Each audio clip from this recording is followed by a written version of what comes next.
प्रधानमंत्री आवास योजना ग्रामीण अंतर्गत आवास प्लस पर की जा रही आधार सीडिंग के संबंध में हम आज एक और वीडियो आपके सामने लेकर आए हैं। हम आज बात करेंगे कि हमारे बीच जो समस्याएं आ रही आधार सीडिंग में उनका ऑथेंटिक समाधान क्या है। इसके संबंध में हमने प्रधानमंत्री आवास योजना PMAYG की सपोर्ट मेल पर एक मेल किया था। उस मेल से हमें जो प्रत्युत्तर मिले वो हम आपको दिखाना चाहते हैं। यहाँ देखिए, आपको हम बताना चाह रहे हैं। हमने मेल किया, 2 मेल पर हमने मेल किया। एक मेल थी हेल्प डेस्क PFMS और दूसरी मेल थी support-pmayg.gov.in। यहाँ से हमें सारे समाधान मिले और इन्हीं के बारे में आज हम बात करेंगे। देखिए हमने क्या भेजा था। हमने लिखा था इनको, आवास प्लस पर आधार एवं कॉन्सेंट फॉर्म अपलोड करने में आ रही समस्याएं, कृपया समाधान या मार्गदर्शन भेजें, रिजेक्ट करवाने की उचित प्रक्रिया सुझावें। पहली समस्या थी हमारी, बिना आधार के कॉन्सेंट फॉर्म अपलोड हो गया है। बिना कॉन्सेंट फॉर्म के आधार अपलोड हो गया है, यानी कि दोनों स्थिति में हमें क्या करना चाहिए। इसके लिए इन्होंने हमें जो सुझाव भेजे हैं वो हम आपसे शेयर करना चाहते हैं। यहाँ देखिए इन्होंने लिखा है, ये देखिए समाधान इन्होंने भेजा है। डियर सर, पॉइंट नंबर 1 और point number 2 is not possible as both Aadhaar number and consent form is mandatory to upload at a time. ये कह रहे हैं कि ये संभव नहीं है कि आधार के बिना कॉन्सेंट फॉर्म और कॉन्सेंट के बिना आधार अपलोड किया जा सकता है। इसका अर्थ ये हुआ कि हमें आधार और कॉन्सेंट फॉर्म साथ में ही अपलोड करना है। अगर ऐसा हम जानबूझकर भी कर रहे हैं तो हमें नहीं करना है। इसको आप बिल्कुल नोट कर लें। पहली समस्या, ये 2 समस्याओं का समाधान हमारे पास हो गया है। अब चलते हैं तीसरी समस्या जो थी हमारी, वो तीसरी समस्या ये थी, किसी अन्य का आधार या कॉन्सेंट फॉर्म अपलोड हो गया है, आधार संख्या अथवा नाम गलत प्रविष्ट हो गया है, आधार अथवा ऑनलाइन सूची में स्वयं या पिता का नाम भिन्न है। ऐसी स्थिति में हमें क्या करना चाहिए। 3 समस्याएं हैं, उन्होंने ग्रुप वाइज हमें दिया है। देखिए 3, 4 और 5, पॉइंट नंबर 3, 4 और 5 आप इनको नोट कर लीजिए। If any wrong information is entered regarding Aadhaar, it will be get rejected. After rejection you can again upload it. ये कह रहे हैं कि यदि आपने किसी भी कारण से या किसी भी तरीके से कोई भी चीज़ गलत अपलोड कर दी है, रॉन्ग इन्फॉर्मेशन है कि गलत सूचना आपने अपलोड कर दी है, तो ये आपके यहाँ से इसकी आधार की डिटेल रिजेक्ट कर दी जाएगी और आपको इससे दोबारा फीड करना पड़ेगा, दोबारा अपलोड करना पड़ेगा। ये हमारी तीसरी, चौथी और 5वीं समस्या का समाधान हो गया। आप विशेष ध्यान रखें, ऐसों की हमने जो प्रपत्र दिए उनमें सूचना बना करके उच्चाधिकारियों को प्रेषित करें ताकि रिजेक्ट हो सकें और आपकी सूचनाएं सही फीड हो सके, ताकि सेंक्शन के टाइम आपको ज़्यादा परेशानी ना हो।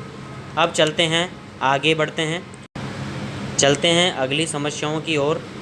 समस्या नंबर 6 और 7, मुखिया या परिवार के किसी सदस्य की मृत्यु हो गई है, परिवार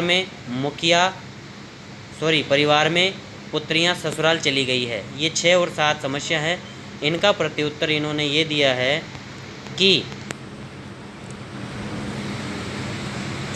ये देखिए यहाँ पर, ये देखिए point number 6 and 7, you can contact to higher level regarding this as there is no any such options present। ये कह रहे हैं कि इसके लिए, इन दोनों समस्याओं के लिए आप अपने उच्च स्तर पर संपर्क करें, वहाँ से जो मार्गदर्शन मिलता है उसके अनुसार कार्य करें। हमारे पास इस प्रकार का कोई ऑप्शंस नहीं है। इसका अर्थ यह हुआ, ऐसे लोगों का आधार सीडिंग अगर आप करते हैं तो उच्चाधिकारियों के निर्देशानुसार ही करें, अन्यथा उस आधार की सूचना हमने जो उस लाभार्थी की सूचना जो फॉर्मेट हमने दिए हैं उनमें कुछ भी संशोधन करके कृपया उसमें भरें ताकि उन पे कार्रवाई की जा सके। अब चलते हैं समस्या नंबर 8। कोई परिवार वर्तमान में अपात्र हो गया है, अपलोड करें या नहीं करें, आधार अपलोड करें या नहीं करें। ये समस्या की ओर हम बढ़ रहे हैं। इस समस्या में हम देखिए, हम आगे चलते हैं। इसका समाधान क्या है? इसका समाधान उन्होंने भेजा है, ये देखिए समाधान उन्होंने भेजा है। You can remove the name for this list. उन्होंने कहा कि आप इस लिस्ट में से उसका नाम हटा दें, डिलीट कर दें, लेकिन हमारे पास इस प्रकार का कोई ऑप्शन अभी नहीं है, तो हमें उसका आधार सीडिंग नहीं करना है और उसकी सूची बना करके, जैसा कि हमने फॉर्मेट बनाया है, उसकी सूची बना करके उच्चाधिकारियों को प्रस्तुत करें कि ये लोग अपात्र हैं और आपकी ग्राम सभा में भी उसे अपात्र करें। नवी समस्या है, मुखिया का डाटा सबमिट हो गया है परंतु परिवार का डाटा सबमिट नहीं हो रहा है। इस समस्या के बारे में इन्होंने हमें प्रत्युत्तर दिया है, हमारा मार्गदर्शन किया है कि ये देखिए 9 नंबर समस्या इन्होंने लिखा है, point number 9, if data of family head is entered then you can enter the Aadhaar of the family from the option update Aadhaar upload consent form for family member. देखिए, इन्होंने हमारी समस्या को ये समझ नहीं पाए हैं और इन्होंने हमें प्रत्युत्तर दिया है, इस प्रकार का प्रत्युत्तर दिया है कि आप यदि हेड का कंसेंट फॉर्म और आधार अपलोड कर चुके हैं तो फैमिली का डाटा आप जो ऑप्शन है update Aadhaar and upload consent form, यहाँ पर अपलोड कर सकते हैं। लेकिन हमारा प्रश्न ये था कि बार बार अपलोड कर रहे हैं, उसके बाद भी सबमिट नहीं हो रहा है, इस स्थिति में क्या करें? तो अभी तक इसका हमें कोई जवाब नहीं मिला है। जैसे ही हमें जवाब मिलता है हम आपको अपडेट करेंगे। लेकिन इसमें एक चीज़ स्पष्ट हो जाती है कि यदि वहाँ पर आपको ऑप्शन, जैसे कि आप अपलोड करते हैं उस ऑप्शन में और आपके अगर सक्सेसफुल आता है तो आप उसको मान लें कि वो हो गया है, और अगर डुप्लीकेट आता है तो भी मान लें कि वो हो गया है, क्योंकि डुप्लीकेट तभी आएगा जब कोई सूचना उसके अंदर पहले से फीड की हुई होती है। अब आते हैं समस्या नंबर 10 पर। समस्या नंबर 10 है जो सभी के लिए और जनरल है और आम पब्लिक के लिए है। साधारण जो ग्रामीण हैं जो आवास का लाभ ले रहे हैं उनके लिए ये समस्या है कि लाभार्थियों की ऑनलाइन सूची कैसे देखें। आवास प्लस के लाभार्थियों की ऑनलाइन सूची कैसे देखें। इस समस्या का समाधान उन्होंने बताया है, जो कि हम नहीं मान सकते हैं कि कोई समाधान है, क्योंकि इसका समाधान अभी तक किसी के पास नहीं है। उन्होंने लिखा है for point number 10, at present there is no any report for beneficiaries. ये कह रहे हैं कि अभी हमारे पास वर्तमान में ऐसी कोई रिपोर्ट नहीं है कि बेनिफिशरीज की सूची हम जनरलाइज कर सकें या सभी के लिए या पब्लिक के लिए खोल सकें। देखिए, हमने आपको इन सभी समस्याओं से अवगत कराया है। ये सभी समस्याएं और सभी प्रश्न, हमारी समस्याएं आपको डिस्क्रिप्शन में मिलेगी। आप प्लीज़ इनको आराम से पढ़ भी सकते हैं, समझ भी सकते हैं।